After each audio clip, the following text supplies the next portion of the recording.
It's like reeling in a big fish, right? Like when you hook that thing up, you don't just instantly jerk it back as fast as you can and start reeling. Yeah, you'll break the cord. You'll break the cord. You'll break the whole line.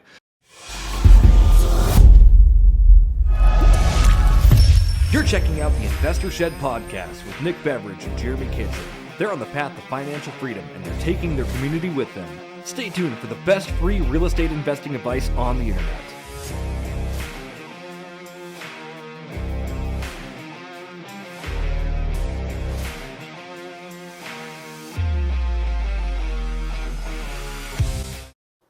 Well, hello, ladies and gentlemen. Welcome back to the Investor Shed podcast, your number one source of real estate podcasts here in North Idaho with two guys named Nick Beveridge and Jeremy Kitchen. We are undisputed champions, ladies and gentlemen, of the North Idaho region investing podcast with co-hosts named Nick and Jeremy. Fight me on it.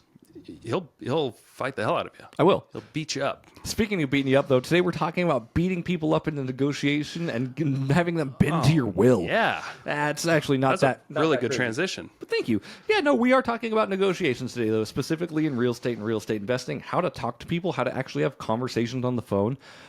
We realized when we did this episode, we actually learned from each other, which was really good. Yeah, you had a lot of great points. I was very intrigued. Thank you. You had a lot of great points as well, especially on how to handle phone calls and how to just listen to the episode. Nick does a really good job explaining on how he goes through phone calls on sales calls. We reference a couple things. We reference Grant Cardone. We reference more Grant Cardone, even though it wasn't Grant Cardone. Oh, yeah. Stay tuned for that. Little surprise there. Yeah. Speaking of a little surprise, though, what kind of food should we be eating today, Nick? You know what? It's hot. It's summertime. I say eat some sunscreen. What I've heard from Andrew Huberman is that when you digest sunscreen, you're basically putting it all over your body evenly. Wow. Yeah, true. Is that a real thing? Absolutely. From Andrew Huberman? Yeah. Huberman Labs says eat sunscreen. Yep. Enjoy the show, guys. All right. Thank you. And welcome back to the Investor Shed podcast. I'm your host, Nick Beveridge, here with my co-host, Jeremy Dewellen Kitchen. It's me. That is my full name. All you need is my social now. Please reach out in the DMs for that. How are we doing today, Nick? Doing pretty damn good. It's been a busy weekend. Yeah. 4th of July weekend. Nobody cares about your weekend. Yep. No, they don't. They care about... They want us to just get right into negotiations, don't they? They're like, listen, buddy, we don't know when this episode's coming out or what you're even talking about, but I care about your weekend. So yeah. Just know that. I care. I heard you had a shitty weekend. You heard wrong. It wasn't bad. Nobody cares about my weekend either. No, they don't. Let's get into this. Today we are talking about negotiations with real estate. How to do hostage negotiations and how to handle hostages and, get your way with real estate. So it's going to be good. That's it. So you've been listening to some Chris Voss? Oh, yep. Never Split the Difference. Is that the one? That's the one. Okay, that's the one. Okay. That's the hostage negotiator. Priceline negotiator. Yeah. No, I have not, but I knew that's what that book was about. It is on my list, though. Yeah. I've been wanting to do this episode for a while. Okay. Because what we've been trying to do in the last few episodes is try to just talk more about what we've had a lot of experience with. Mm-hmm. And negotiations, unfortunately, if you're in real estate, it's got to be an everyday thing. Right. That you've just got to get comfortable talking with people and trying to create a win-win situation. Mm-hmm. And it doesn't necessarily come natural to most people. You got to kind of learn some tactics. Sure. So, yeah, a little bit of background. I've been in real estate for about 15, going on 15 years now, mm-hmm. something like that. Yeah. And it has been a wild ride. I mean, I started off kind of slow, consumed a lot of info, went through every course you can think of. Mm-hmm. When it came out, outside the real estate brokerage, I was always taking, negotiation courses were actually something I remember taking. Sure. And just applying it in everyday life, not just in real estate, mm-hmm. has actually been very beneficial to me. Sure. I would think so, yeah. There's just a few big things, if you guys can take away, I'm just going to let it out right now. Just poop it out. The biggest thing you can do mm-hmm. in negotiations is shutting your fucking mouth and listening. I love that. Yeah. I really do love that. That's the biggest thing I learned, and that's the biggest tool in my tool belt. That is the hammer. Okay. Well, let's break that down a little bit, because I mean, I don't want to just like glaze over that, because that is a very big tactic in negotiation, like shutting your mouth. Yeah. And being able to listen, and allowing for that silence to actually do the talking for you. Because what happens in a lot of negotiations, say you're saying a price out, if the other person is quiet, you're instantly like, I've offended that person. I need to either change my offer or say like, or I'm open to negotiation, right? Like, no, you stay the course and you stay quiet. You stay quiet. And this goes for building the rapport too. So, I mean, it's a tactic throughout the whole process for me is to pretty much just keep my mouth shut, ask good questions. And I don't sell much. I've sold a lot of real estate, but when I'm presenting or when I'm in front of a person, I'm not sitting there giving a spiel most of the time. Right. I'm listening to them, their wants, their needs, their desires, their timelines, their motivations. Sure. And I'm building out their portfolio in my head of what does this person actually need, and can I cater to them to make it easier to sell? Absolutely. Does that make sense? Yeah, absolutely. And what you're talking about does make a lot of sense, because people don't want information overload. And I kind of talked about that just a minute ago, but they don't want to be just bamboozled and bombarded with stuff. They, like, a lot of basic human needs and wants are to be listened to and feel important. Exactly. That's one of the biggest human needs ever, is the feeling of importance. That's the main topic in that book, How to Win Friends and Influence People. Yeah. People's biggest desire is just a feeling of importance. And you can give that to people when you just show up face to face or over the phone, and you just let them talk. Yeah. You just ask questions, and you stay in curiosity, and you ask all the questions that you should be asking. So in order to be good at negotiations, you need to be good at the other stuff that builds up to the negotiations.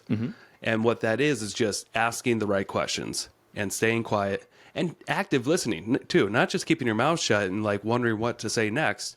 You actually have to take this time to listen to them so that you can see if you can help them or not. Right. And a lot of that like goes into, you're actively listening, but you're actually building up your own arsenal to be able to have a good rebuttal or to be able to provide them with the best service at that point. Because, what you're saying is you get this information and it allows you to realize a few things that are happening, especially in real estate. It allows you to realize the urgency of their situation. Totally. The direness of it, like, is your house getting foreclosed on next week? Did someone pass away in your family? Are you just overloaded with debt? Like, you listen to these little cues, and it allows you to build a more compelling offer that actually makes more sense for them. Yeah. Yeah, you got to custom tailor your responses to what their needs are.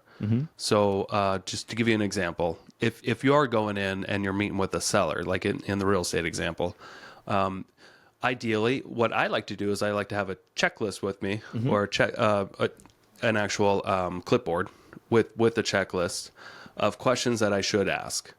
Sure. Because I don't know, no matter how many years you do this, sometimes you still forget to ask all the questions. Oh, yeah. But to summarize what I'm asking, you want to know the who, what, when, where, how. Right. So in an example of somebody who's considering selling real estate, you got to know who they are. It's very important. You can't jump into a negotiation with somebody you don't even know their first name, or their last name. You got to have some or sort of a number to rapport call built. them back on. You've got to have those basics right out of the gate. You got to know. So if you're over the phone and you get an incoming call and they're inquiring on property, or they say, yeah, I called you on your website. I have a property to sell.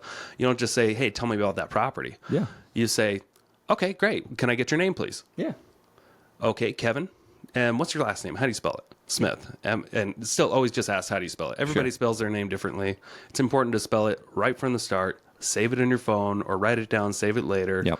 And then ask, is this the best number to get a hold of you? Because sometimes that number that they're calling you on, it may have been transferred to you. Yep. Or it may have come from a website source that, like, if you were to call it back, it's you're not going to get them. Right. But you're also asking for permission at the same time to call them back if you need to. So you ask, is this the best number to reach you on? And you just like read out the last 4 digits of their number. Like, is the one on 1987. Is that your Yeah. is that your phone number? The right one? Okay, great. That's the year we were born too. So Yeah. I just had to make up a 4-digit. I'm like, oh, that's a good one. Okay, I know that one for sure. Anyway, you got to do these basic things, and it sounds boring, but negotiations can be a little boring. The best negotiations are super boring. Right. You take your time with people, man. And the best thing to do right up front is figure out who you're talking to. Sure. And the correct spelling of that person's name, and then let them continue. Yeah. Why are you calling me? And you don't necessarily say it just like that. Why are you calling?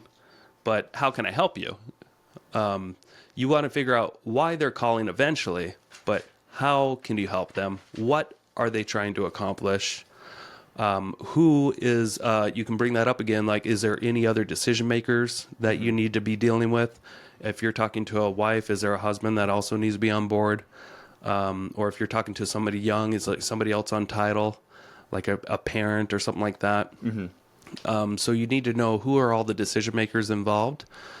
And then where, like where's the property and where do they plan on going? There's you need a couple different questions to answer these things. So yeah, what's the address? Spell it out for me. Did I get that right? Make sure you got to get the little details correct. Sure. Especially if you're going to pound an hour into due diligence, make sure you're looking at the right property. Because if you write down the wrong digit and then you spend an hour researching a house, ask me how I know. I've done it in the past. Yeah. How do you know? You learn by experience on this stuff. Like, oops, that doesn't work anymore. You need to find a better system for that. Make sure you're writing down the right address. Right. And because when you start doing due diligence or driving by properties, you want to make sure you're doing the right one. Right. And the best way to do that is by asking and re-asking, reconfirm. Ask the details. questions. People are calling you. I mean, in this specific scenario, it sounds like you're almost taking the approach of a real estate agent versus a real estate investor, and that's okay. A lot of this is interchangeable. Oh, with investors, same thing. Yeah. Like you got to, I mean, if you are spending money on marketing and your phone rings, that phone call was expensive. Yes. That phone call could have cost you $50, $500. It depends on how well your marketing did. Yeah. But in order to bulletproof your make your conversion ratios go up, you need to be asking these basic questions. Don't get lazy. Sure. If your phone rings, answer it. And if somebody's on the other line who's not a salesperson, Who's not selling you something? then guess what? You're the salesperson. Right. So do your job. There's a book out there by Grant Cardone, and he kind of pitches us into what you're talking about. It's called Sell or Be Sold, right? Yeah. So there's one person doing the selling in all this stuff, and there's one person being the sold. That's how transactions work. That's how the economy works. There's one thing selling and one thing being sold. It's that simple. And almost all phone calls are sales calls. I mean, if you're getting a call from your younger sister you haven't talked to in years, she's probably trying to sell you on something, or Right. trying to get some money. Yep. Very rarely do you have calls of people just casually wanting to chat. So I think everybody knows that. We don't. Need Your to brother go into likes that. to call and chat. Yeah. I love Brandon. Well, he's one of the few. Yeah, He's yeah. awesome. He's He keeps great. our family together. He does. I like what you said about last names earlier, because I just want to bring that up. Like, when people are talking to me on the phone and I say, like, hey, my last name's Kitchen, and they always say, how do you spell that? And in my head, I'm like, what are you, an idiot? Well, you could spell it differently. You could have an E Exactly at the end. right. Yeah. But they're also just confirming for their own notes to make sure that they have the right person and the right thing they're supposed to be talking to. Yeah, and why is that important as well? Because like when you go to do research on a property, you can easily find them sometimes just by searching the last name in the county records. And if you're off on your spelling, then you're just going to have a tougher time trying to do your due diligence. So it's not just about being polite. Right. But it's about just having the proper information. That way you can make a proper negotiation later. And what I love about it too, like obviously, like yes, my last name's pretty easy to spell. I don't mind spelling it out for people. And like you're saying, you should confirm that. That absolutely makes sense. Say you get to the point where you're making an offer and you write out a contract and you spell their name completely wrong and you butcher it because you didn't do that. Take that time to look. That's going to look really bad on that person. Like, oh, this person doesn't even care about. Like, this is completely wrong. Yeah. Yeah, that's true. And people, they love to jump to conclusions Yep. about, does this person care for me? Yep. And that is a great excuse because people love to figure out if somebody doesn't care about them. Yeah. That way they can etch them from their life. But yeah, if you took the time to actually figure out their real name and you wrote it down correctly, it goes longer than you guys think. I've been doing this long enough to know that these little details do matter. They matter a lot. One of the best, and side note here, one of the best things that I've been able to do in my real estate sales business and create a habit over time was every time I was talking to a real estate agent, another agent in the market, I would always save their phone number. Yeah. I would save first name, last name, and what brokerage they were at. And then anytime I've ever had a call come in the future, it could be years down the road, blah, blah, blah is calling from Coldwell Banker. I'll just answer my phone. Oh, hey, Tiffany, how's it going? Yeah. And it does wonders for the conversation. Or if Tiffany has a listing one day, Sure. that I want to work on. It's just easy. It's just easier when you kind of have that rapport with people like, oh, I Sure. know that person because that person knows me. Right. That's That's interesting. Yeah. But the conversations go way differently when you answer your phone, and instead of just saying, "Oh, hello, this is Nick," and instead, "Oh, hey, Tiffany," or "What's up, John?" Yeah. Even if you haven't talked to somebody else in so long, but you answer your phone like like it's your brother, and Yeah. and you talk to him frequently. Sure. I promise you, the conversation just gets better. Like things go smoother. People are more comfortable with you when you can just answer the phone with their name like you already know them, Sure. whether you do or not. But at least you know that you've saved their number. Right. You've used technology and saved the number in your phone. It goes a long way. Sure. Absolutely. And I would say like I've never excuse me, I've never really noticed that on my end. A lot of times, I mean, I do what you do. I save every single number that comes into my phone, of course. Good. But a lot of times, if I haven't talked to someone in like a year, whatever, I'll answer it like, this is Jeremy. Yeah. And even if you have it. I won't save it like, or I won't be like, hey, John, because, hey, maybe you accidentally didn't mean to call me. I don't know. Sometimes should try it. I will try it. Just give it a shot. Yeah. You'd be surprised the difference in tonality that you'll hear on the other end when they're like, they feel almost relieved, like, oh, yeah, what's up? Okay, What's okay. up, Jeremy? How you doing? I should answer all those potential spam calls too. I could be like, "What's up, potential spam?" What up, spam? How you doing? Yeah, This guy's name is potential spam. I love it. So, another thing with just negotiations in general, like I want to say like your patience is very important. Yeah, that's true. Yeah, patience goes a long way. Right, because if you're frantic and you have this like weird sense of urgency and you're not matching the tone of the other person, You got a mirror. you have to mirror exactly what I was going to say.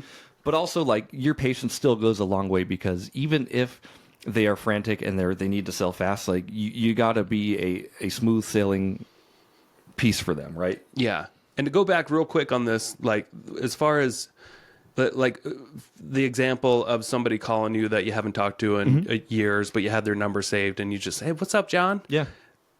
You got a mirror, right? Oh, yep. When you're talking to them, but you've already set the tone. You've set the mirror. Now you guys can mirror together. Like you don't always.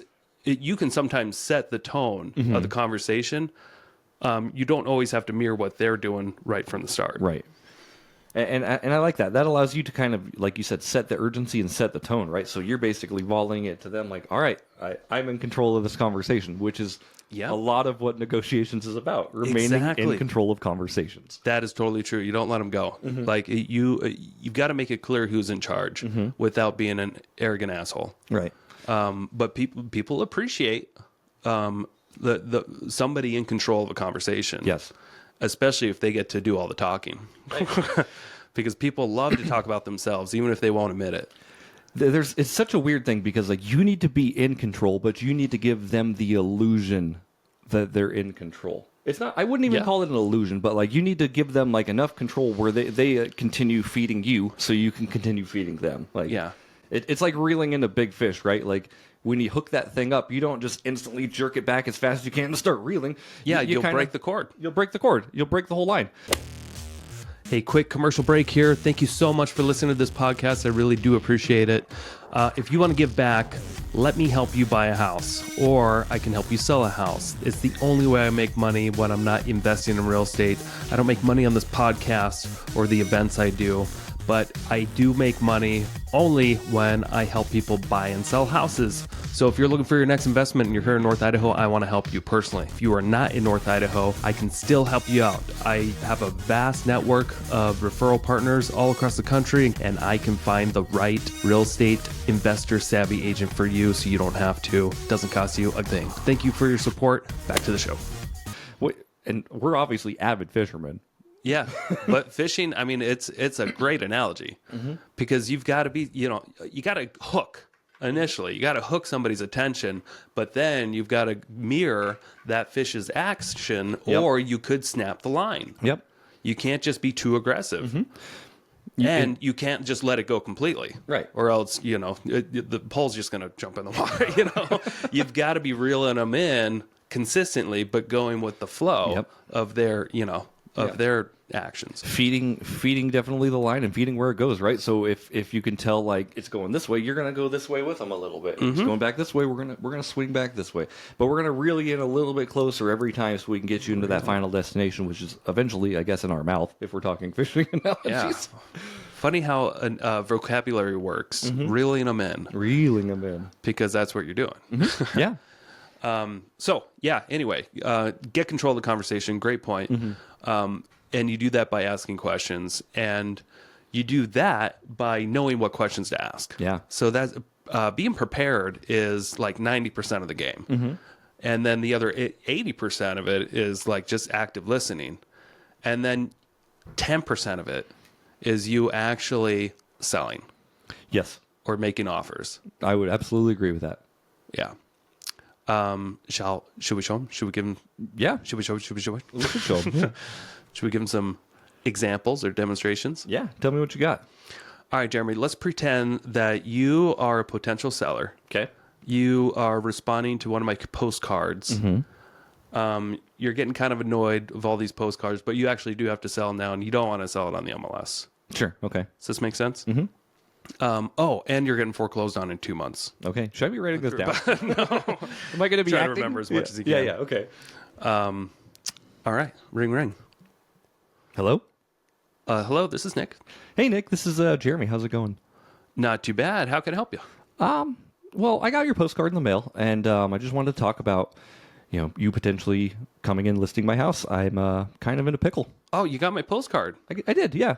Cool. I've gotten a lot of postcards lately, and I'm honestly annoyed of them because I remember conversations. All right. Well, cool. I got some time here. Is this a bad time for you to talk? No, this is great, and we'll put a pin in that. Yes, that was. Yep. Now that person called you. Like, why would you ask them if it's a good time to talk if that person called you? It allows you to keep control of the conversation. Well, you're getting permission to actually have a conversation, and you got them to say no, relieving a little bit of anxiety. Yep. So where traditional selling and negotiations, they teach you how to constantly get them to say yes, like 40-something times.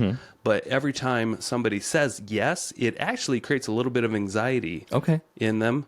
And it's really not a good thing. Gotcha. But every time if you can get somebody on the other line to say no, it relieves anxiety on their end. Interesting. So I want to touch on that just for a second here. So normally, like on a conversation, you ask like, "Is this a good time to talk?" In this particular situation, in a negotiation situation, you're saying, "Is this a bad time to talk?" Yeah, it's just a bad time. And this is typically you're going to do this a lot more when you're the one making the phone call. Sure. And if you've reached somebody, ask them, "Hey, is this a bad time?" And if they say no, then two great things happen. They're a little bit more relaxed, and they just gave you permission to have a conversation. Cool. If you don't ask that and you just start having the conversation, most of the time, and this is why most calls don't go well. This is why phone calls have such little success rates. People are busy. People are always doing something, and every time you call them, you're interrupting them. It's a big interruption every time. So you've got to be a little bit respectful right away. And that's why like so many salespeople just get hung up on. Sure. Because they just start talking. And it's like, dude, I don't have time for this. What are you even doing? Click. But when you can say right away, oh, is this a bad time to talk? And if they say, actually it is, say, okay, great. Would there be a better time later today or tomorrow to speak? And let's pin that right there too, because that is so important. You give them a choice, but you give them a narrow visioned choice where you don't say like, can I call you back sometime this month? Oh, then they're going to have to think about their whole month schedule while they're busy with something else. It's not good on their brain. Right. Takes too much brain power. Or even if you say like, when's the next time, or when's a good time for a conversation, you are giving them way too much control. Because people don't like to decide. They're going to be like, oh man, I don't think I can do it right here, right there. And you will very quickly find that people will start making excuses not to talk to you anymore. Yeah. And this happens like even like what you're saying, like, on times when I've been sold, people ask me that question, and I get off of the phone. I'm like, son of a bitch sold me. I have an appointment with a thing I don't want to do because he gave me a choice of 1 to 2 things. Yeah, but would you rather have that or someone just talking and talking and I would talking at absolutely an love that, inconvenient no. time? It's just always funny. I'm like, wait a second, I didn't even want this thing. Yeah. So, I mean, you're trying to get some commitment Yeah. and building without any like hard commitments, but just test, you're getting some commitment right from the start. And that's just like, can you talk now or later? Right. And then you ask either or because it's people love convenience. Yep. And they love not having to think much about it or trying to pull up their schedule and like, oh, shoot, I have to decide when a good time is. Right. You just tell me, like, just tell them that, hey, I've got some time later this afternoon. Or, if you want to give them an out, tomorrow, sometime in the morning. Yeah. Would either of those times work? Actually, no, I'm working tomorrow morning. I'm going to be working this afternoon. Oh, well, do you prefer evenings or weekends then? Oh, okay. Well, evenings are better. Okay. Would you like to speak later this evening or tomorrow evening? Right. What would be better? Yeah. Okay. This evening. Great. And what I love what you're doing is a couple things. So first of all, you are not giving them more than 2 choices. No. Because if you give them 3 to 4 choices, they're going to be like, oh, again, what you're saying, it's too much for the normal person to be like, I don't know if I have any time in the next 4 days. Especially, and you might be thinking, okay, are you always talking to idiots? No, we're always talking to people that are distracted with something else. Yeah. Remember, you interrupted them. You interrupted them with the phone call. They're busy. They're multitasking. They're driving. They're dropping their kids off. They're working. They don't have time to talk to you. Maybe they do. Right. But most of the time, people, when you hit them on the phone, they're busy. It's So true. you got to respect them, and you've got to keep it easy on them and make easy choices for them. Yep. Also, if you're presenting windows, it also shows them that you're not just available whenever too. Right. You have a job and like, You don't hey, just say, "Hey, just let me know when you're available to talk. I'm always available because I don't do anything." That's not what people want to hear. I told Joe came over the other day for a couple minutes, and I told her, she's like, we're going to be selling her house, and it'll be listed sometime next summer. This isn't really negotiation. I'm like, cool, I guess I'll just take off all summer then, and let me know when you're ready for photos. Just being silly, but 2 choices. It's so important to give people a one or the other, because like what we're talking about, like people get distracted, people get anxiety, and what you want to do is you want to eliminate that. You want to, again, be in control of the conversation, and you want to get to a final destination point where you guys can actually talk about the thing and start your negotiation process. Yeah. You want to, this is step 1. It's just trying to figure out who they are and when they can talk. It may not always be right then. Yeah. I mean, you've got to become an appointment setter in most service-based businesses. Yeah. So let's say that we've set a time to talk later this evening. Remember, you're that guy getting foreclosed on I in a am couple that guy weeks? getting foreclosed on. And now wasn't a good time, but later this evening. Okay, great. Cool. 4 o'clock, 5 o'clock, what's better? 4 o'clock would be perfect. Okay, great. I'll give you a call back around 4 and talk to you then. Thanks. Okay. Again, same thing here. Nick's saying he will give me a call back. Do you know why? Because he's not going to call me. Even though he just called me.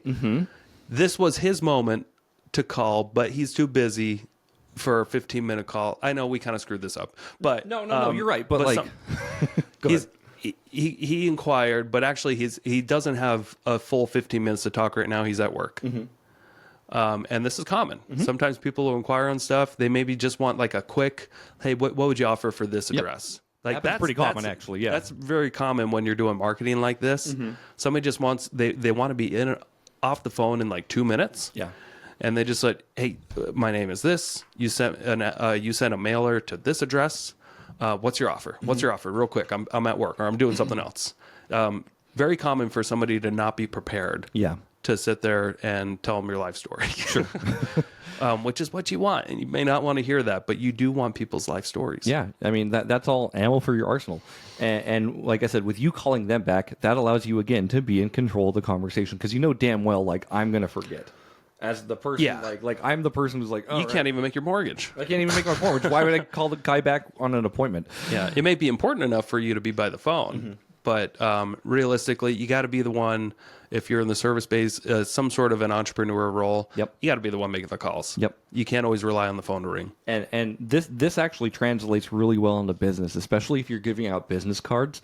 So a lot of times people will ask you for a business card, right? And the conversation, you know, in my beginning years as an entrepreneur, we're like, "Here's my card. Let me know if you need anything.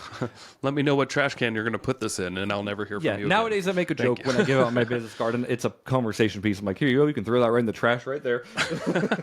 just fucking around, of course. But what you really want when you're doing that or when you're giving out your business card is you want their information. Yes, that's and you want to put it in their phone, and you want to be the one to contact them, because what will happen is, like what we're saying, is people take a look at that business card, they're like, "It's a cool logo."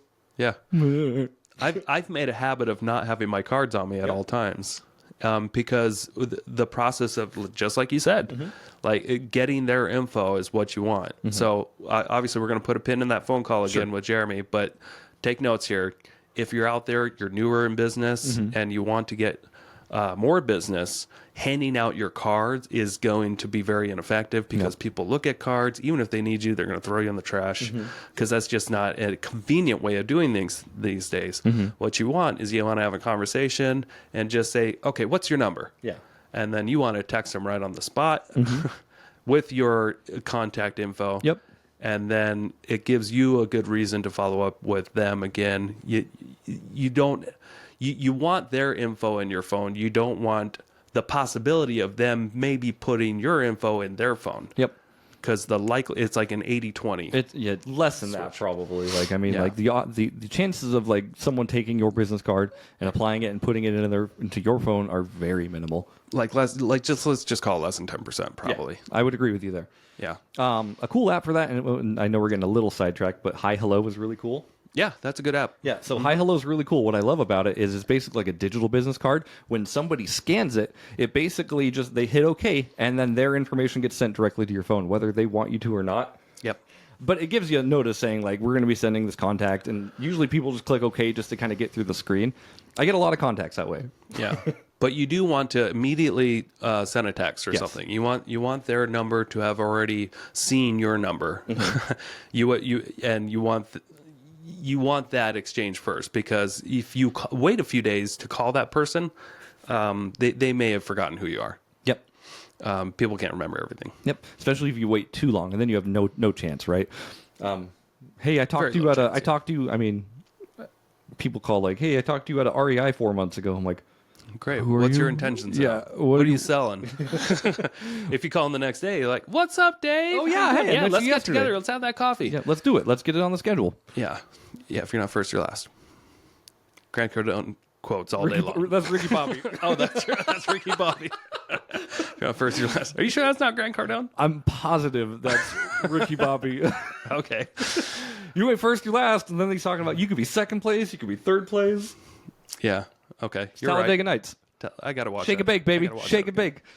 But yeah, let's get back to this phone call and kind of negotiation. So obviously, Nick is going to be giving me a call in this scenario because you don't want to give that. You don't want to pass the buck back to them because they won't pass it back to you. Yeah. Now here's what's going to happen. I'm going to call him right at 4 p.m. I put in my calendar. Put it in your calendar if you use your calendar. If you don't use your calendar and you're in business, start using your calendar. That's the best habit you can get into. And then whatever you put in your calendar, you do that. And whatever you don't put in your calendar, you don't have to do. I am a zombie for my calendar.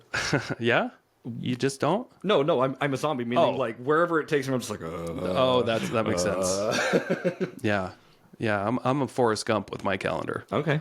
That's why I like to call it. I'll just do what I say. Okay, I'll just do what I say, John. Yeah, I'll just do it. I love it. Yeah, exactly. Same thing, right? Yeah, get in the calendar and call at the exact time you said you were going to call, because what does that show? It shows that you kept your promise. And this is what you need to start building. You need to start building trust. And if you don't call them at 4 p.m., let's say you call them at 5 or the next day, you've already broken a little bit of trust. Yeah, isn't that weird how that works? Yep. Like Yeah. if you set an appointment even for a coffee, and the coffee appointment's at 3:30 p.m. and somebody shows up at 3:49, what are you thinking? Oh, so this guy's always late. Do I even want to deal with him? Yep. Do I Okay. even have the patience? We are off to such a bad start before we've Yep. even conducted business. Yeah.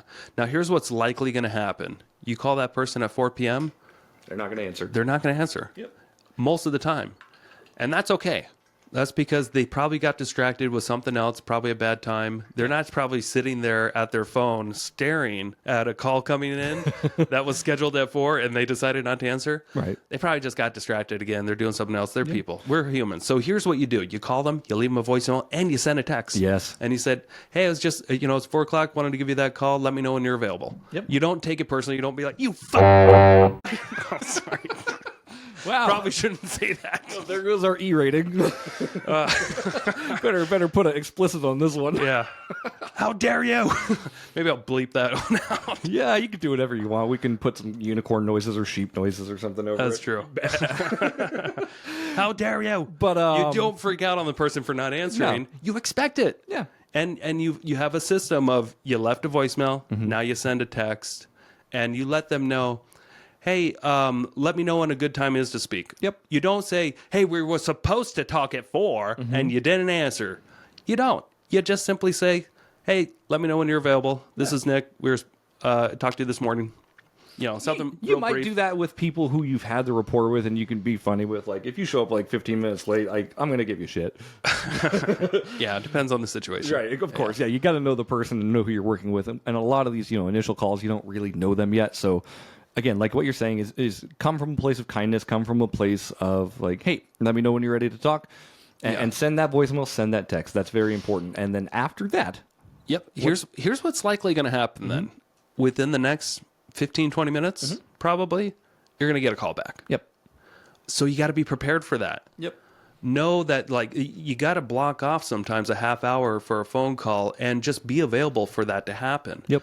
Because what a lot of people in the sales industry sometimes do is they'll make that 4 o'clock call, oh, they didn't answer it, and they move on to something else. Or they get on another call, and then they can't answer it when it starts coming in. That happens too.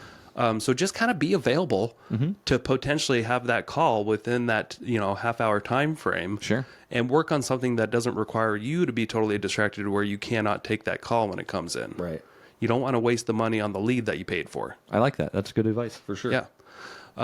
So when that call comes in, now we can finally get to it. Jeremy, hey, thanks for calling me back. Yeah, no problem. I'm sorry I missed you earlier. I was washing my dogs. That's totally cool. It happens all the time. I need to wash my dog. Oh yeah. Okay. What do we do there? We created what's it called? A little bit of rapport. The report. Yeah, yeah. Yeah. I know your situation. I empathize. Totally fine. I need to wash my dog too. And what you're telling them subconsciously is, I'm not upset. Right. And I understand. And if I was in your position, I would do the same thing because Yep. my dog stinks. So anyway, tell me about what's going on. Like I said, I'm kind of, I guess, in a pickle. I've got this foreclosure notice. Oh, really? Yeah. It's I've been behind on my mortgage. It's I don't have a lot of options, and I don't really know what I'm doing at this point. So I'm kind of looking for guidance. Okay. Well, tell me what have you done so far? Have you called any other investors? Have you gotten any other offers? What have you been up to? I called a couple other investors. Nobody's answered their phones. Oh, okay. Am I the first person you're talking to then about The actual buying your first house? person, yes, that I've talked to, but I've made a few calls. Okay. Well, so tell me, how long have you owned this property? 13 years. Okay. And do you want to move out of it? Or are you trying to keep it? What's your situation? Well, I don't really know. It's hard to know when you're behind, and I'm just kind of in a panic. Like I said, I'm open to moving. I don't really have anywhere to go at the moment. Okay. Do you want to stay in the area, or are you I would considering like to moving stay in out of the area. state? Like, what's your? And the reason I'm asking this, by the way, pin in it. Sometimes when people are going through a foreclosure or they're selling their house, there's a good chance sometimes they are planning on just leaving They're the getting out of area Dodge, yeah. altogether. That makes sense. You know, they Never had a foreclosure, so I've never been like, I guess I'll go to. Yeah, so you probably wouldn't. But I've talked to a lot of people in foreclosure, and usually like their plan is to, you know, they might be full of shame, Right. And they're trying to wash or their hands and they just want to start a new life somewhere else. Sure. With new people and all this stuff. Not totally uncommon. And that's why I usually ask, are you planning on staying in the area? Or are you planning on moving out of state? What do you want to do? Like, what's your plan? And you're asking that question because it again helps you Yeah. understand the situation a little bit better. Now, what I'm not asking right away is how much you want for your house. You know, we'll get to that. Right. But now's Believe not me, the we'll time. get there. We want to know everything else 1st. We want to know who he is. We've established that. I've established he doesn't have an E at the end of his name. In the time that I spoke to him this morning and this evening, I was able to pull up his property, and I got a pretty good idea of what it might be worth. I didn't have time to drive by it and get a accurate condition or anything, but I already knew that he bought it 13 years ago because I looked at public records. I saw what he bought it for, and then I looked at the chain of title, and I saw that he had never refinanced it or anything. He's been paying it down for 13 years, and he owes 40% of what it's worth. Is it easy to look at a chain of title? Yeah. Really? Yeah, you can. Well, there's different tools. We're not going to get into that in this episode. I was curious from my own point. Like, that's interesting. So Yeah, or you can get help from a title company. sure. So that what you'll want to do is as much due diligence as you can in between calls. Yeah. That way you can be prepared. I like it. Now I already have a good idea of what this property should be worth when it's fixed up. I don't necessarily know what the condition is right now. Sure. But you know the after repair But value. I have a good relatively. idea of what the value should be if it was, dolled up and on the market. Now that's a very good point as well, Nick. Like what you're talking about, like Nick did research in between the time between the two phone calls, and he's not letting him know like, yeah, while we weren't talking, I went ahead and researched everything. Like they don't need to know that you know everything, but it's just nice to know that you can kind of match up on your side to what they're saying. Like, all right, this all starting to make sense. Everything's looking good. Yeah, and you don't have to keep it a secret either. Right. I mean, you don't want to show off, right? But you also want to let them know you did your job and a little bit. And you can just say, when the conversation comes to it, I pulled up your address. I briefly looked at it. I took a look at it. I think I have a pretty good idea what where Sure. your house could be worth. Yeah, but I wouldn't you don't say it looks like you haven't done any refinances or like no, that's too much due diligence. No. For You don't want to that. be right. you don't want to already get into that conversation or have it at all. Yeah. You do want to ask them though. Well, do you have any other liens on the property that we should be aware of? No other liens. Any contractors that worked on your property that you haven't paid?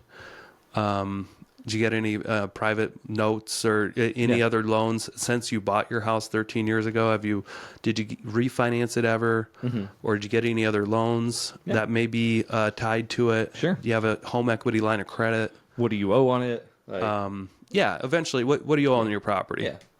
And you asking all this stuff before you ever let them know what you'd be willing to pay. Of course, yeah. Yeah. And you ask like what they owe, obviously, like, I mean, if they've had it for 13 years and you can see the difference between the ARV, you're not going to offer them what they owe, but you may, but just, again, you're getting a feel for the situation. And this guy obviously doesn't want to be foreclosed on. Yeah. He kind of wants to stay in the area. So like maybe he'd like to take some proceeds and buy another house. Yeah. Just gotta. And let's say that you've done a little bit of research and you have a rough idea of what he owes. After you ask him, you can do some quick math, but you have a rough idea. You may not know exactly what's owed until you ask, but you have a good idea of what it could be worth and that he bought it 13 years ago. Let's say this property, it should be worth $400,000. Sure. If it's in good shape. And let's say you owe $100,000 and you just can't make the payments anymore. Right. So Jeremy, let's say I bought your property. I don't know how much I can buy for it, how much I can pay yet. But let's say, and then this is where I'm going to do a test to get his feelings of, we're going to do, let's say 70% of 400,000. So you're looking at close to 300,000, like. Yeah, let's say close to 300,000 minus what he owes. Yeah. And then whatever repair costs. So you can say something like, so if you you know, Well, when you first, sell first, this, like kind of ask like the condition. I think the house is like, Yeah. hey, like have you fixed the roof or anything, or like tell me about the house. Tell me about the house a little bit. yeah, and we're gonna skip over a lot of this because this podcast could take a long time. It could, yeah, but definitely, but like, you'll definitely just anticipate a phone call like this at least taking 30 minutes Sure. to an hour, because you want them to describe everything that's going on in their life and everything that's going on with this property before we ever talk about price. Yeah. But you do want to kind of test kind of early on and just see what kind of ballpark that they're going to be in. If you say something like, well, if I buy this property, do you have an idea of about how much money you might have Yeah. after you pay off your loans, and is that going to be enough to go do what you need to do? Or like what are your plans? Are you going to go rent something? Sure. In this Are you gonna scenario, go buy yeah, another like, house I cash? want to go rent something downtown and just not have the burden of the house. Okay. So knowing that, that's a good thing. If he said, I want to go buy another house, all cash, how many houses are there for 150, 200 grand that of money that he may get out there? And if he's went through a foreclosure, is he going to be able to get a loan? Probably not. Right. His credit's probably pretty bad if he's not Yeah. paying his mortgage. But if he says something like, yeah, I'm just going to probably go rent something, you're going to have 100 grand or more. Shouldn't be an issue. So we check a box. We know he has a place to go, and that's not going to be a big obstacle. Sure. If he says, I need to buy a house, Yeah. or I'm not selling, you maybe have an obstacle to jump through. Yeah. But we're going to keep it simple in this one. Sure. You said, yeah, you're just going to go rent something. Yeah. Okay, great.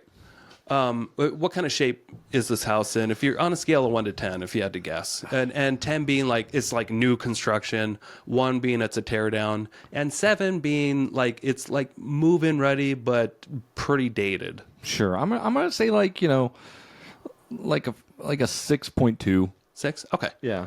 So what you just told me there is like there's probably some deferred maintenance Sure, going yeah. on. Don't expect a high quality piece of real estate, Right. or a high quality condition. And this isn't, every scenario, but a lot of times when people are getting foreclosed on or have problems in their house, there is typically some deferred maintenance because if they don't care about making the payments on their house, it's pretty typical they don't care about keeping the upkeep up on the house as well. Or anything else, yeah. Right. Just I don't want to like stereotype or anything, but typically if people are having a financial or life hurdle, their life or their house tends to fall down with them. Yeah, true that. Okay. So, Jeremy, what do you owe on this? It's been a while since I paid my mortgage, probably 6 months, but I think last time I checked it was, $122,000. Okay. Now, since you are in foreclosure, I'm guessing you're getting statements in the mail. Does it tell you what is your current balance and then what is like the minimum amount to reinstate the loan? Sure. Yeah. Let me look at that. Yeah. What are those numbers? The minimum balance is 124. And What 124 is what the total? the total. balance? Yeah. And then to reinstate the loan, it says 22,900. 22,900. Yeah. Okay, gotcha. Yeah. I'm just throwing that number out, but yeah. Yeah. So Jeremy, what do you need to walk away from this house? I don't know. I'd like money to be able to live comfortably in an apartment and be able to pay my mortgage in my apartment for a few years without having to worry about it. Okay. I want a place to live for a few years. All right. Do you have an idea what your property's worth? Most times people call you and they think their property's worth a lot more. I don't know, 420,000. Okay. That's what the assessment value is. Yeah. But you said it's probably it needs some work, right? Yeah, it needs work. Gotcha. When would be a good time to, for me to come walk through the house? Would later this, I could actually come tonight in the next, because I'm not far away. I can be there in a half hour. If that doesn't work, we can always do it, later in the week. No, tonight would be perfect, actually. I already washed my dogs, so I don't have any more plans. Okay, cool. All right, I'll see you there. Cool. Thank you. All right. Now, a huge thing about negotiations is you want to build know, like, and trust. Yep. a great way to do that is, and if you're negotiating on real estate, is to be face to face with somebody. Yeah. And you'll get to see the property, so you can make a realistic offer. So we're going to fast forward in time. Cool. It's a half hour later. Jeremy, hey, I'm Nick. Good to meet you. Nice to meet you. Hello. Yeah. Why don't you show me around? Yeah. Well, this is the house. You know, it's a 3-bedroom house. It's great. Great location. Thank you. Yeah. It's been good, but just I haven't been. So if it's real estate negotiation tips, you don't tell them this is a great house or this is wow, I love this. But you can make compliments on things like the location. Yeah, absolutely. Because obviously you're going to try to get the home at a discount. Right. You don't want to be like, this is fantastic. Yeah, this is everything I've this been looking needs for. nothing. you don't want to give them that false illusion that like, hey, this is great, this is great, this is great, and then I can only offer you half what it's worth. You know, don't be that person. Right. Be realistic with them, and you can give them compliments on the location, or I love the floor plan. Yeah. You don't necessarily say that everything's perfect. Yeah, I agree. That's really good. But yeah, you can compliment on things like the floor plan or the location, things like that, or like the size of the property. Sure. Say, man, this has a lot of say words like this has a lot of potential. You know, things like that indicate that it's not done yet. Right. There's more work to be done, And here, that gives them hope. But I can appreciate this property, and you're never dissing on their property. You're gonna be like, this is a piece of shit, and you know it. You know, You know it. I know you don't want to diss on them or their stuff. But you've got to do it in a way where you're not using too much flattery. Sure. Or negativity. And that allows you to, again, remain in control kind of in the conversation. Because if you start getting like a giddy schoolgirl and they're like, oh my God, I can't wait. This is going to be so great. Yeah. They're going to be like, maybe I have something better here than I anticipated. Yep. So let Jeremy walk you around the property, tell you a little bit more about maybe what he's done in the last 13 years or what he should have done or like what he would like to do.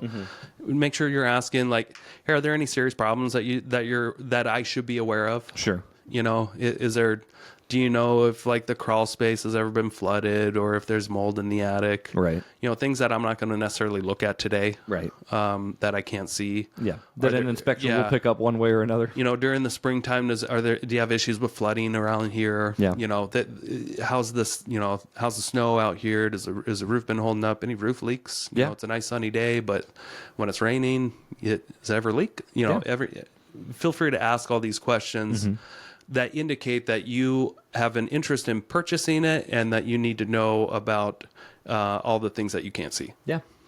Does anyone ever lie in those scenarios where they say like, nope, no roof leaks? Yeah, but very rarely. Yeah, and yeah, usually they're very open. Picks up. You know, as if you've built proper repair. Now, if you've done none of the prep work and you've done none of the rapport building, has none of important questions, and you haven't gotten that far, and you just show up, people tend to want to lie because that's like, oh, this is my only opportunity to kind of sell, right. And people don't know how to sell. Yeah, and sometimes they unintentionally just start lying and saying something's great. Yeah. But that's just the way things typically are. Sure. Yeah. So you've walked us around the property. And then you can have the same exact conversation again that you just had on the phone. Yeah. And that's totally fine. And then you have your checklist to stay on point. You want to make sure that you're asking what they owe on the property, what their motivations are, where they're going to go. You can kind of ask this stuff again. Maybe a good time to be like, are there any other decision makers? You know? Yeah, that's a really good time. You know, what happened? You don't have a wife, nothing like that. You're the only one on title type of thing. Yeah. Yeah. And then you can look at them and say, you know what, I'm probably not going to be your best offer because I have to, in order for me to do my business, I have to buy at a little bit of a discount so I can make a little bit of a profit. Yep. And the way I purchase real estate is I have to be at about 70%, and you could just walk them through. Yeah, no of secrets. course. Yeah. You would say, I have to buy a property for about 70% of the after repair value minus whatever the repair costs are. In order for me to make about a 15% return, because I know about 15% is going to go towards overages and lending fees and closing costs and brokerage fees when I go to resell it. Right. You know, almost half of that 30% is going to get eaten up. So for me to make my 15% margin, I would actually need to be somewhere around this price point. And I'm sure you probably don't want that, but what are your thoughts? Yeah. And that's important right there, right? What are your thoughts? And then shut up. Yep. And then shut up. Because what's going to happen is it's going to put me in a thought of like, well, like that's a lot of money. I could use it. I don't know. I really don't know at the moment. Okay. When do you feel like you have to make a decision? I do need to start figuring this out really soon, and that again, good negotiation point. Yeah, there. Like, bring up urgency. Yep. And you let them bring it up. Yeah. You don't have to be the one that's You're being like, foreclosed you're getting on." foreclosed on here soon. Yeah. You can let them. You know, you want to make them want to paint the fence. Right. And I like what you're doing there, but with this too, like it depends on what your end game is and how you're creating a win-win scenario for them and you, because what you don't want to do is come in with an offer that's offensive to them. Yeah, what would work for without them? any sort of like. And here's something I totally miss. When it comes to real estate, you don't necessarily want to just give them a price. You want to give them how much cash they're going to walk away with. Right. And this is, and I'm sorry, I wish I can rewind this and do this again. But what I normally would say in a situation like this, if I'm dealing directly with the seller that I was going to purchase with, I would have some sort of a net sheet, and I would show, you know, after closing costs, after you pay off after I pay off your mortgage, Right. You should walk away with about $122,000. Nice. And I can circle that. That's probably about what you'd walk away with if I purchased your house. At Does this something price. like that even work for you? Versus just saying, you know, your house could be worth $400. I need to buy it for $290. Right. That comes off kind of hard. Yes. Hard to digest. Like, ooh, I got to take a big discount instead of just, oh wait, that's the cash I can have. Yeah. After we pay off your mortgage. Because then if you don't do that, they have to try to figure out that math. And you'd be surprised if you're not in real estate. Most people don't sell houses every day. Right. So they don't know what to anticipate. They don't know how much cash they're going to get. Yeah. If you could be the first one to show them and be like, yeah, you know, if I purchase your house, I know I'm not your best option, but this is why I have to purchase it this way. Right. Because of these repairs that are needed. And I have to, and you know, if you go into depth on, I've got to make about 15%. 15% isn't a scary number. No, it's not. It's That's and if you walk them through the numbers and you could just say, does this seem reasonable? I'm a guy that I'm a business person that's willing to solve your problem. I've got to make about 15%. Yep. And I walked you through the numbers. This is how much, if you want to work with me, I can buy your house and you'd walk away with about that. Yeah. And it would probably take a couple of weeks. Sure. And you could even skip the whole, does that work for you? And you could just be like, if this works for you, could you even be out in 2 to 4 weeks? Right. Yeah. And that's assuming that, and that's a big closing line too. That doesn't come off as hard. Right. If you were to be interested in something like this, because you're giving them an out, you don't have to be okay with this. Right. Yeah. But if you were, let's move forward a little bit. Yeah. And start thinking, okay, I took the cash. Could I even be out in 2 weeks? Sure. 4 weeks? And you start getting to think more down the road. Yeah. And that makes sense too, because in this particular situation, like the guy, as in me, would be, you know, oh, I need to actually get an apartment. I haven't done that yet. Like I don't have any money to do that. And that would probably be his like first objection. Yeah. And you could be like, yeah, totally get that. I've worked with people in the past that have same situation. You know, it's hard to move when you don't have any money. Yeah. But what we could do is I can release some of that. Not, and you can have some of this money like tomorrow. Yeah. To start getting ready to move. But we'd have to hold back a certain amount of proceeds in order to recapture that later. Right. I don't know if that makes sense. Or you can stay in the property. So you can start getting creative here. Right. But you can start solving their problem. Jeremy's problem right now is he doesn't have any cash to move. You can, in real estate, you can easily solve that by being like, well, hey, I'll put down $5,000. Would $5,000 be enough to help you out if you had that before we closed on this property? Yeah. Yeah. Okay. Because $5,000 might be able to get you a down payment into a rental and help with moving expenses. Sure. Not much more. right? Yeah, it's just, I mean, if his credit's shot, and I don't know how he's gonna get an apartment, but Well, you never know. You might figure it out. you might figure it out. Most of these people, but with they end this up. help, right. Most of these people end up just moving in with friends or family. Sure. You know, that's the truth of it. Yeah. But if you start waving some money in their air, like, hey, get 100,000 later, $5,000 right now, you'd be surprised. Yeah. People that are in a financial bind, how easier it is for them to make decisions. Yeah. When you're not overloading them with like, does $290,000 work for you? You do the math. Right. Figure it out, buddy. You got to walk them through the whole process so that they can see all the angles that you presented, by also letting them kind of present. Yeah. So you can custom tailor what options that they have. Yeah. Where what you don't want to present is that you could, or you can work with someone else and Right. maybe get a better deal. You don't want that. You want eventually that to become not an option. Right.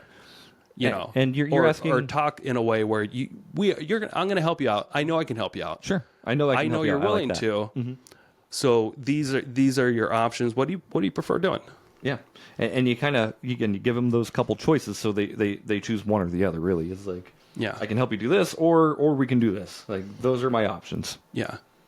All right. Cool. That's good. Yeah, and in that particular scenario, like, you know, every seller of a property is going to be very different and have their own hurdles and problems to solve. Doesn't mean you can't do it, but just means you do have to use a little bit of creativity, and you do have to get that rapport reeled down. Like, know, like, and trust. Like what Nick was talking about with having, you know, showing them the numbers of like, this is what you'll make after you sell. Yeah. That's trust factor. Yeah. Right? Yeah. You've already broke it all down for them. They don't have to do the math. Yep. And This guy's looking out for my best interest. This is how much he can get me. Like, you're not trying to hide anything, and you actually broke down the 70% rule of why I need to make money and how it all works in the closing end. Like, that's rapport. Yeah. And they can see you're not hiding anything from them because you're showing them how much money you're trying to make too. Yeah. About what it's worth and about how much repairs we need to consider that I need to do. You don't have to do them. Yep. I'll do the repairs. I'll handle everything. And you don't want to come off too salesy or pitchy either. You just want to present options, listen, ask questions, just keep it simple. And you could easily do this by just having one page that asks all these questions that you bring with you to every appointment. Right. And again, like, every situation is going to be completely different, whether you offer seller financing, or you offer to buy the house cash. Just, you know, again, listen to their problems and listen to their needs and find the solution that makes the most sense. Don't just go in and be like, oh, looks like you owe a lot of money on your house. Can I seller finance it from you? Yeah. Yeah, you don't want to do that. Now, in this scenario, like what could have potentially been an option was subject to. Yeah. We don't have to get into that today, but like there are other avenues when you're helping somebody go through with the pre-foreclosure process that you can go into. But we just want to talk about the fundamental basics of negotiations and how to help direct a conversation. Sure. That becomes a win-win for both parties. Yeah, absolutely. Sounds cheesy, but that's what you're trying to do. Yeah, and I know we're already at an hour today, but like, maybe we do a part 2 to negotiations, because I feel like we're just kind of scratching the surface on this stuff. Well, and don't overcomplicate it too. I mean, that's pretty much it. Yeah. That you can go deeper, and there's more tactics out there. But I mean, the biggest things you got to remember is you've got to become skilled at active listening. I love that. So become a master of being able to ask good questions. And if you can't think of the good questions, the internet will help you find those good questions for you. Yeah, there's so many resources out there. Like, yeah, it'd be ridiculous for you to go in ill-equipped at this point in life. Become mastering the appointment setting. Yeah, and asking either or questions. I love that. Try never to ask a question where somebody needs to think real hard. Yeah. And Break it all down so simplicity can actually, like, they can articulate what they need to articulate. try to keep things simple for people. Build, know, like, and trust. Best way to do that is best way to build likability is to let them talk. Ask questions, let them talk. Take the time to let them have the time to talk. A great way to build trust is by doing what you said you're going to do. Call them back at a certain time, show up to their house at a certain time that you talked about. Yep. Give them an offer. And if you get to that point, well, well, I'll talk about that later. Next one, build, know, like, trust. You know, show them what you're doing. Yeah. And by building trust, that you're not hiding, I'm trying to make a profit. I need to make about this much. Make sense? Yeah. That could build a lot of trust right there. Absolutely. These are the repairs I probably need to do. Like, and then, you know, kind of putting a bow on the whole demonstration that we did with Jeremy, the foreclosure piece of crap guy. I'm just kidding. could have been a good guy. I don't know. Let's say we come to an agreement. He said, yeah, I think I could do this. You're going to want to get it in writing right then. Right then, yes. Right then. Because there's a good chance if you wait till tomorrow, He's going to change his mind. or it's going to become hard to get. Yep. So you're going to want to pull out, bring a contract, be prepared. Yeah, absolutely. Have That's a really contract. It good idea. doesn't have to be filled out, but just bring a basic contract and fill in that purchase price, fill in the earnest money amount, fill in the closing date, Yep. fill in the due diligence time frame, fill in your name, his name, the address, the legal description. You don't need a whole lot. Yeah. Put it in writing, and when you're there and you make an agreement, don't just handshake, and then put out the contract. Give them earnest money, or tell them that you're going to send it to the title company tomorrow. Yep. Get signatures, and then go do the rest of your job. I love it. Because if you don't do that last part of getting it in writing, You don't have anything. there's a like a 50% chance you'll never hear from the person again. I'd say probably closer to 75 or 90. Or to you be won't, honest won't with be you. able to get them on the phone because they'll decide to do something else, or Right. they'll change their mind. They'll sleep on it and they're like, I don't know. Or, you know, I still have other investors to talk to, or realtors or whatever. When you're dealing with people like this, they're not necessarily the best at following through. So you've got to be that person Yep. to do it right from the start. Absolutely. Get it in writing so that they can move on with their lives. Get it in writing. I love that. And another thing that we talked about, just kind of bringing this all home, is, just make sure you utilize your silence and do your active listening, but make sure you give them room to speak without word vomiting on them. I love it. So if you want to word vomit on us, though, we would really appreciate 5-star reviews on Apple Podcasts or Spotify, or give us some juicy comments on the YouTubes. We like those too. So. I like comment vomit. I like comment vomit too. Yeah. Yeah. Let's get some more of that. Let's get some more comment vomit. Ladies and gentlemen, thank you so much for listening or watching the Investor Shed podcast. We will see you again next week. See you next week. Bye-bye. Bye. Hey, Coeur d'Alene, are you ready to take your real estate game to the next level? Join us for an exclusive 2-day real estate investing seminar right here in Coeur d'Alene, September 21st and 22nd. We have an amazing lineup of guest speakers that are traveling out here to teach you everything you need to know to succeed in real estate investing. That's right. How to find a deal. What is a good deal? How to form an LLC. What tax strategies do I use? We'll dive in on how to wholesale real estate, how to do fix and flips, and how to purchase long-term rentals. And that's just the beginning. We're also going to dive into self-storage units, property management, and how to invest out of state. Hey, Nick, what's the market going to do in 2025? I don't know, but we got Kathy Fecky from Bigger Pockets coming to forecast the 2025 real estate market, and we're going to talk about how to create those business leverage systems. Plus, we're going to learn how to get your mindset right. What's a short-term rental versus a mid-term rental? How do I build passive income, or should I be building massive income? What to do? what do we do? I don't even know what to do with my hands. I don't even know what to do. We're going to learn. I'm telling you, this is an opportunity you do not want to miss. Tickets are limited, very affordable, and you do not want to miss networking with these amazing people going to be at this event. Yes, so hurry. Run. Click on the link. Go to northidahorei.com and click on the 2024 Fall Conference tab. Get you signed up. They're going to sell out, I promise you. It's gone. It's going to be gone. Bye-bye. Thank you so much for checking out the Investor Shed podcast. If you enjoyed your time, make sure to leave a 5-star rating and review on Apple Podcasts and Spotify. Follow along on YouTube, TikTok, and Instagram at The Investor Shed for shorts and promos about each episode. Do you want to be a guest or know someone who has great real estate investing advice and stories? Reach out to us at theinvestorshed@gmail.com.